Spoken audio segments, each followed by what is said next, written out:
இன்றைய இதமான காலை தென்றலில் அனைத்து அன்பு உள்ளங்களுக்கும் என் இனிய காலை வணக்கம். இன்று ஒரு குறள், அதிகாரம் 30, வாய்மை. குறள் எண் 298. புறந்தூய்மை நீரால் அமையும், அகந்தூய்மை வாய்மையால் காணப்படும்.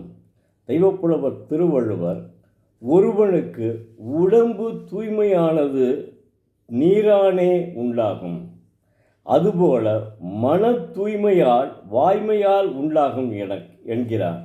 மன தூய்மை வாய்மையால் உண்டாகும் என்கிறார். அதாவது உடலை தூய்மையாக வைத்து கொள்ள நாம் என்ன செய்கிறோம்? தினந்தோறும் குளிக்கிறோம். அதனால் உடம்பில் எவ்வித ஒரு பற்று, அந்த பத்துன்னு சொல்லுவோம்ல, அந்த மாதிரி எந்த நோய்களும் வராமல் பாதுகாக்கும் உடல் தூய்மை. அப்புறம் உஷ்ண நிலையை சீராக வைத்து கொள்ளும். அதுபோல உள்ளத்தை தூய்மையாக வைத்து கொள்வதால் தீமையின்றி வாழலாம்.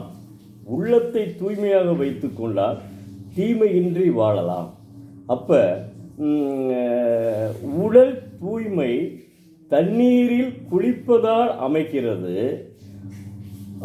உள்ளத்தின் தூய்மை நாம் உண்மை பேசுவதால் அமைகிறது. அப்படி இல்லை என்றால் தீமை உண்டாகும்.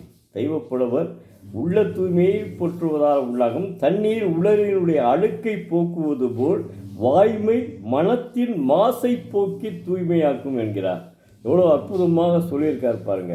அதாவது உடலின் தூய்மை